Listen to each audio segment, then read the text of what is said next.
Alam nyo ba, ang aktres na si Bea Alonzo ay nagsumite ng 3 hiwalay na reklamo laban kina Christy Fermin, Ogie Diaz at kanilang mga kasamahan sa online channels. Kasama rin sa reklamo ang isang online basher na nagpapanggap na malapit sa kanya. Ayon sa reklamo ni Bea, siya ay naging biktima ng mga mapanirang impormasyon mula sa nasabing basher na pinagpiestahan pa sa online channels nina Christy at Ogie nang walang basehan. Yasser Marta na fall kay Claudine Barreto. Nakakaloka ang mga naging revelasyon ng kapuso hunk actor na si Yasser Marta tungkol sa kanila ni Claudine Barreto. Diretsahang inamin ng Sparkle artist na na-fall at totoong nagkagusto siya kay Claudine matapos ma-develop habang ginagawa nila ang GMA Prime series na Lovers Liars. Ayon sa binata, hindi niya napigilan ang sarili na magkagusto kay Claudine dahil sa magaganda at kahangahangang mga katangiang taglay nito. Ito nga ay ang diretsahang inamin ng kapuso o hunk actor na si Yasser Marta na nagkagusto siya kay Claudine Barreto. And I quote, "I'm going to be honest, totoo yung naramdaman ko at that moment. Gusto ko rin naman talaga si Claudine. Single naman po ako. I guess siya rin. Ako siguro na-develop na din po ako." End of quote. Good evening everyone. Ito po ang inyong lingkod, Jovel Rosales. Ano pa nga ba ang inyong isinusulsol sa akin? Ay! Imarites mo na, dali. Good evening everyone. And again, Luzon, Visayas at Mindanao, thank you so much sa inyong pagkikinig sa akin. So let's jump up sa topic natin for this evening. So, ayun na nga guys, no? So, kung nandito na kayo sa video na to, is nakita nyo na yung video ni Bea Alonzo na nag-file nga siya ng patong-patong na kaso na libel or cyber libel laban sa batikang columnist na si Christy Fermin and of course Ogie Diaz at sa mga kagrupo nito sa kanilang showbiz update and of course kay Christy Fermin na yung YouTube ni Christy Fermin. So yun na nga ano. So ayun na nga, siguro napuno na din siguro si Bea. I believe that if you an artist, hindi ka pwedeng maging balat sibuyas because you are a personality. So, talagang pag-uusapan ka, talagang may mga masasabi sa'yo.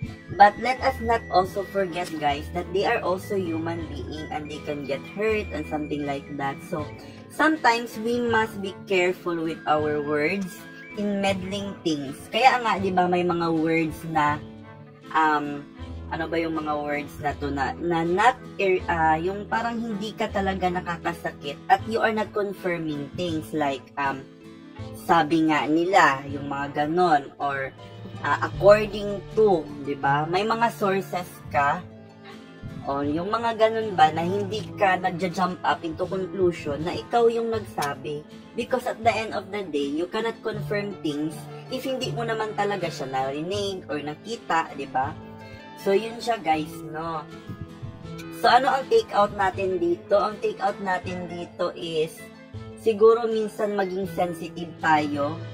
I believe that in being opinionated, okay lang yun. Kasi meron naman tayong tinatawag na constructive criticism, di ba?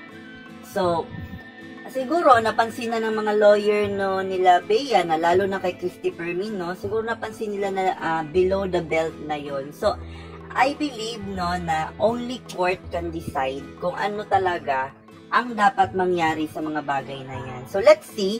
So sabi nga ni Christy Fermin, let's see in court. So yun nga ang sabi ni Christy Fermin kay Bea Alonzo. So tingnan lang natin kung ano yung mga progress in few months, kung ano ang mangyayari sa update na yan. So anyway, let's proceed sa ating second topic, all about Claudine Barreto and of course Yasser, yung parang ano niya yun yung parang bago niyang leading man, Yasser Marta. I'm not so, sana correctly ko na pronounce, no, Yasser Marta. So, yan yung ano niya, bago niyang collab team, something ganyan. So, kung nandito na kayo sa video na to, narinig nyo na yung keynote ko, kung saan nga, ay umamin itong si Guy na parang na-fall siya or nagkagusto siya kay Claudine Barreto. So, for me in my opinion, wala naman talagang problema kung magkagustuhan sila kasi I believe na Claudine is also single and as well as si Guy, umamin nga siya na single siya. So, wala namang problema doon. I believe that age doesn't matter. As long as that you understand each other and of course, you know, the public can be the one will, yung muddling things. Ano mo yun? Yung parang, kasi personality sila, nabibigyan ng issue. Pero sa totoong buhay, nangyayari din talaga yon na medyo malayo-layo yung age gap nilang dalawa. So, kahit sa totoong buhay, nangyayari din talaga yun.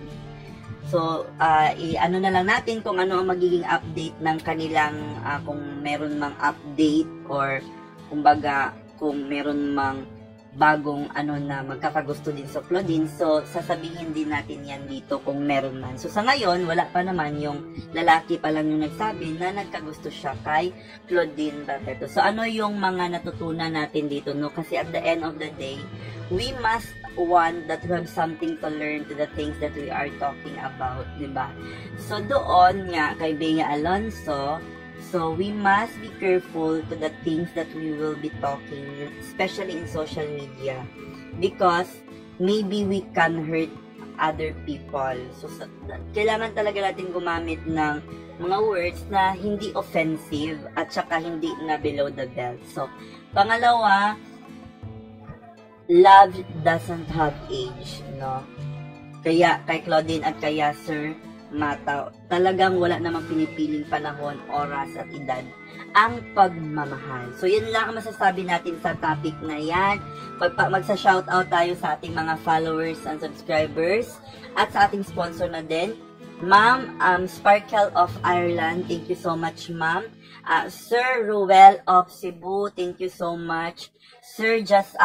Ma'am Jasmine of Davao City, maraming salamat sa inyo sa pagbibigay ng suporta at of course, yung sa mga nagbibigay ng mga tips at saka mga pera na para na rin sa akin. Thank you so much. So, yan lang ang masasabi natin sa topic na yan. Ito po ang inyong lingkod, Jovel Rosales.